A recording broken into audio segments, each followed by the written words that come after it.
বন্ধুরা রাধে রাধে। তো কেমন আছো? আশা করি সবাই ভালো আছো, সুস্থ আছো। আমি তোমাদের অপরিতা। গুড মর্নিং সবাইকে।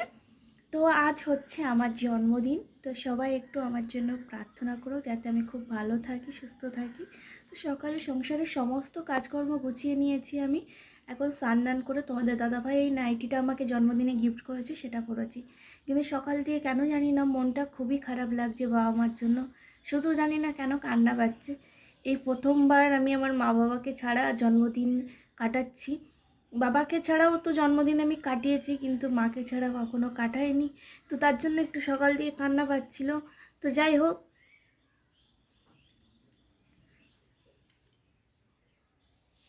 যেহেতু আমি শনিবার দিন আবার যাব, তো তার জন্য আজকে আর আমি যেতে পারছি না, কারণ আমার শরীরটা ভালো নেই। তার জন্য তো সরি, তো তার জন্য আমি যেতে পারছি না। তো যাই হোক, অবশ্যই আমি যাব, কিন্তু আজকে যেতে পারলাম না। আর মাকে যে ডাকবো, মায়েরও শরীরটা ভালো না। আরেকটা জিনিস তোমাদের সাথে যেটা আমার বলার, সবার প্রথমে কিন্তু আমি নিজের মায়ের কাছ থেকে নিজের জন্মদিনের উইশটা পেয়েছি, মানে হ্যাপি বার্থডে কথাটা শুনেছি। তো এটা আমার কাছে বড় একটা পাওয়া, যে যার কাছ থেকে আমি জন্ম নিয়েছি বা এই পৃথিবীর আলো দেখেছি, তার কাছ থেকে কিন্তু আমি হ্যাপি বার্থডে কথাটা শুনেছি।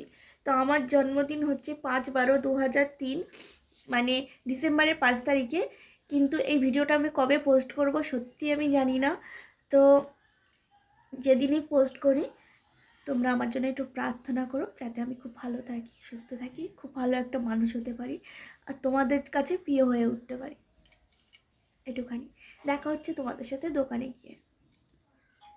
তো এখন চলে যাচ্ছি দোকানের উদ্দেশ্যে, আর রেডি সেটি হয়ে দেখতে পাচ্ছ। আর এই নাইটটা দিয়েছিল তোমাদের দাদা ভাই, আমাকে গিফট করেছিল জন্মদিনে। যেহেতু এবার ভেবেছিলাম বাপের বাড়ি যাবই না, কিন্তু পরেক্ষণে না সেটা আর হয়নি, বাপের বাড়ি যেতেই হয়েছিল। কারণ দাদা, মা, বাবা সবাই এত জোরাজোরি করছিল, তাই বাধ্য হয়ে পড়ে চলে গেছিলাম। ভেবেছিলাম এবার কোথাও যাবো না। আর আমাদের এই রাস্তাটা দেখতে পাচ্ছ, আগে কতটা জল জমেছিল, আর এখন দেখো জলটা একটু শুকিয়েছে।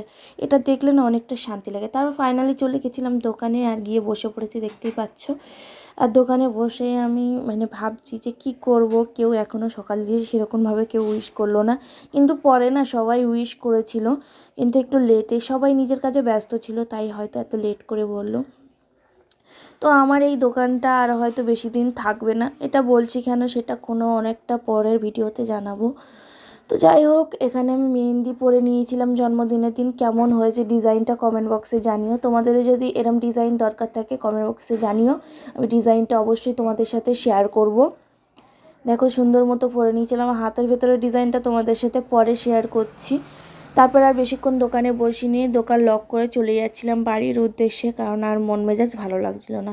কারণ বাড়িতে কেউ নেই, শ্বশুর শাশুড়ি বা বর কেউই ছিল না, আমি একাই ছিলাম। তাই আমি একা একাই চলে যাচ্ছিলাম বাড়ির উদ্দেশ্যে, কারণ নিজের মাইন্ড ফ্রেশ করতে গেলে একা একা থাকতেই হবে, তার জন্যই চলে গেছিলাম। বাড়িতে এসে দেখো মেহেন্দির কালারগুলো কেমন এসছে, সেটাই তোমাদের সাথে শেয়ার করছি। দেখো কেমন হয়েছে কমেন্ট বক্সে জানাও। দেখো সুন্দর হয়েছে তো না? তো দেখো সুন্দর মতো মেখে নিয়েছিলাম। আর একা একা পড়ি তো, নিজের হাতে অত ডিজাইন করতে ভালো লাগে না। তারপর ওরকম 4টের সময় চলে যাচ্ছিলাম বাপের বাড়ি, কারণ মা বাবা শুনছিল না, তাই কেক কাটার জন্য ডাকছিল বারবার করে। তো এখানে আমি রেডি সেডি হয়ে চলে যাচ্ছে, আর আমার মুখে কতটা খুশি দেখো। বাপের বাড়ি যেতে গিয়ে কোনো মেয়ে খুশি হয় না, সেটা আমার পক্ষে তো জানা নেই। তো দেখতেই পাচ্ছ, তাড়াহুড়ো করে যেটা পেয়েছি সেই জামাটা পরেই চলে যাচ্ছি, সাজার একটুও টাইম পাইনি। তো যাই হোক, আগে যাওয়া যাক, তারপরে কথা হবে। মা বলেছে সোজা স্টেশন থেকে বাজারে যেতে, কারণ কিছু কেনাকাটি আছে তার জন্য।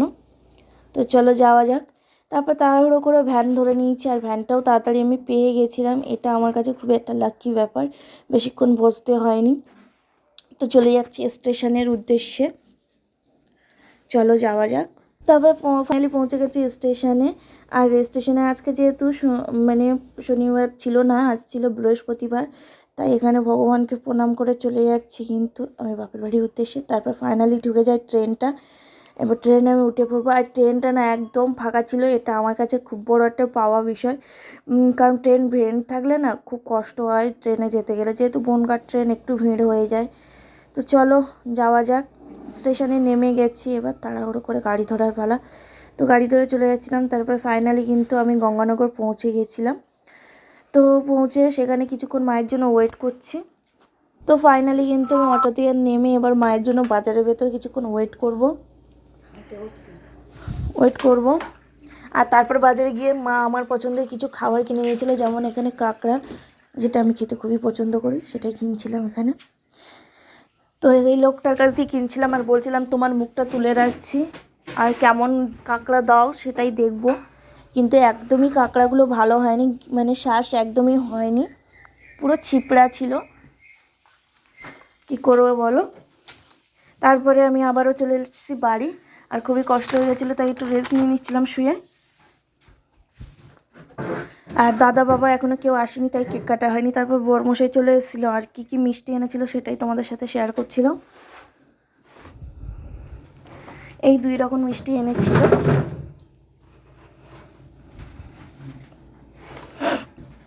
তারপরে এখানে দেখো উনি বসে বসে কথা বলছিল, আর আমি কিন্তু ওষুধের কথাই বলছিল, কারণ ওর ওষুধগুলো আমি নিয়ে আসতে ভুলে গেছি, তাই সেগুলোই আমাকে বলছিল। আর এখানে মা বৌদি মিলে রান্না করছিল। আর আজকে বাড়িতে সেরকম কিছু রান্না হবে না। এই দেখো দাদা এই কেকটা আমার জন্য নিয়ে এসেছিলো, কেমন হয়েছে কমেন্ট বক্সে জানাতে কিন্তু একদমই ভুলবে না। তারপরে কিন্তু বাবার আসতে লেট হচ্ছিল বলে আমরা সবাই মিলে কেকটা কেটে নিই। অনেক সময় বাবা আমাদের সাথ দিতে পারে না, তার জন্য আমরা একা একাই কেকটা কেটে ফেলি। তো দেখতে পাচ্ছ মা আমার পেছনে বসে আছে, দাদা মাঝখান দিয়ে আড়িয়ে পাচ্ছিলো, আর সাইডে বরমশাই আছে। চলো কেকটা কাটা যাক। আর কিন্তু এবার জন্মদিনটা আমার কিছুটা একটু অন্যরকম হয়েছে। প্রথমে ভেবেছিলাম আসবো না, তারপর কিন্তু আমি চলে আসি। তারপরে এখানে একটু হাসি মজা হচ্ছিলো আর কেক কাটাকাটি হচ্ছিলো।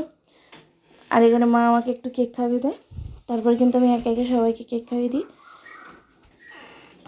তারপরে মা এনেছিল বিরিয়ানি, আর আমি চাপ খাই না, তাই চাপের একটু হালকা করে গ্রেভি নিয়ে নিয়েছিলাম। ব্যাস, আজকে ভিডিওটা এই অবধি। কেমন লাগলো কমেন্ট বক্সে জানাতে কিন্তু একদমই ভুলবে না। এখনকার জন্য টাটা, বাই বাই।